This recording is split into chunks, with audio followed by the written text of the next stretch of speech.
হিজরি 14 শতকের ক্রান্তি লগ্নে যে মহান আউলিয়া জামানার মুজাদ্দেদ রূপে জগতে আত্মপ্রকাশ করেছিলেন তিনি হলেন সৈয়দনা হযরত খাজা শাহ মুহাম্মদ ইউনুস আলী এনায়েতপুরী রহমতুল্লাহ আলাইহি। ইসলামের শান্তির বাণী প্রচারে পৃথিবীতে মুজাদ্দেদগণের আগমনের ধারাবাহিকতায় হযরত খাজা বাবা এনায়েতপুরী রহমতুল্লাহ আলাইহি 13তম মুজাদ্দেদ হিসেবে আবির্ভূত হয়েছিলেন। তরিকতের ইমাম হযরত শায়েখ আহমদ শের হিন্দি মুজাদ্দেদ আল ফিসানি রহমতুল্লাহ আলাইহি এরপর হযরত খাজা শাহ এনায়েতপুরী রহমতুল্লাহ আলাইহি হচ্ছেন মর্যাদা ও উচ্চ মাকামের একজন ওলি, যার নিদর্শন বিগত 400 বছরের ইতিহাসে পৃথিবীতে আর দেখা যায়নি। খাজা ইউনুস আলী এনায়েতপুরী রহমতুল্লাহ আলাইহির বাবা শাহ আব্দুল করিম রহমতুল্লাহ আলাইহি এবং মাতা তাহমিনা বেগম রহমতুল্লাহ আলাইহির 2 ছেলে 1 মেয়ের মধ্যে তিনি ছিলেন সবার বড়। খাজা ইউনুস আলী রহমতুল্লাহ আলাইহি যখন ছোট তখনই তার বাবা মারা যান। তার বাবা মারা গেলে সংসারে শুরু হয় অভাব অনটন। খাজা এনায়েতপুরী রহমতুল্লাহ আলাইহির মা আরবি, ফার্সি ও উর্দুতে পারদর্শী হওয়ায় স্বামীর প্রতিষ্ঠিত মাদ্রাসায় নারীদের পড়াতেন। পাশাপাশি সংসার চালাতে ছেলেকে দিয়ে বাজার থেকে কাপড় কিনে এনে তা দিয়ে টুপি তৈরি করতেন। পরে খাজা এনায়েতপুরী রহমতুল্লাহ আলাইহি হাটে হাটে গিয়ে এসব টুপি বিক্রি করতেন। আর এভাবেই চলত তাদের কষ্টের সংসার ও খাজা এনায়েতপুরী রহমতুল্লাহ আলাইহির লেখাপড়া।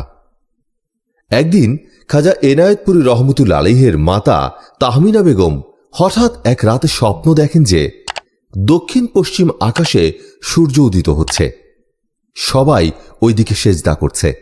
পরদিন সকালে তিনি শুনতে পান ভারতের প্রখ্যাত পীর খাজা ওয়াজেদ আলী রহমতুল্লাহ আলাইহি শাহাদতপুর উপজেলার চীনা ধুকুরিয়ায় ইসলাম প্রচারের জন্য এসেছেন।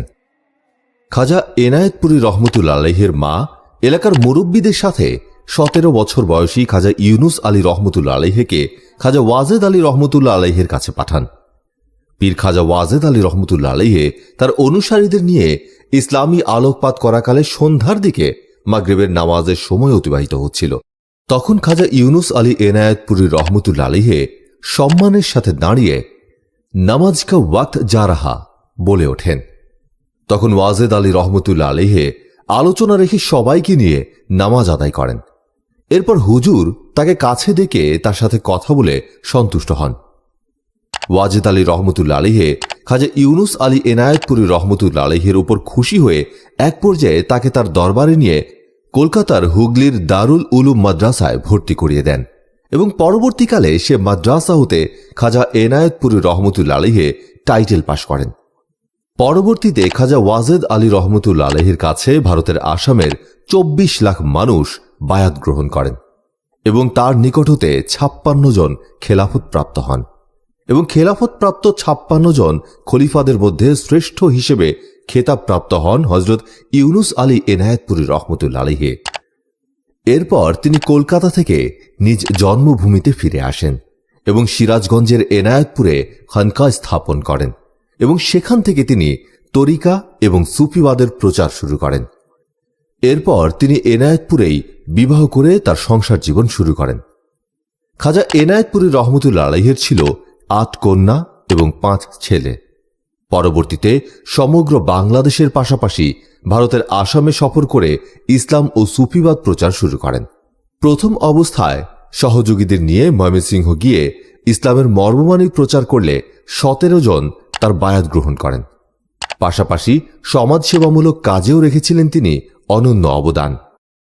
শিক্ষা, চিকিৎসা, কর্মসংস্থান সহ যে কোনো প্রয়োজনে অসহায় মানুষের সেবায় নিবেদিত থাকায় খাজা এনায়েতপুরীকে ভক্তবৃন্দ সুলতানুল আউলিয়া এবং চিরস্থায়ী সংস্কারের জন্য আখেরি মুজাদ্দেদ বলে অভিহিত করেন। এরপর 1916 সালে এনায়েতপুর দরবারে ওরস শুরু হলে ধীরে ধীরে অগণিত ভক্ত আশিকানদের আগমনে ওরস শরীফ মহাসমাবেশে রূপ নেয়। এরই এক পর্যায়ে তার সংস্পর্শে এসে আদর্শিক আলোর পথে দিশারি হিসেবে 1200 পীর আউলিয়া খেলাফত প্রাপ্ত হন।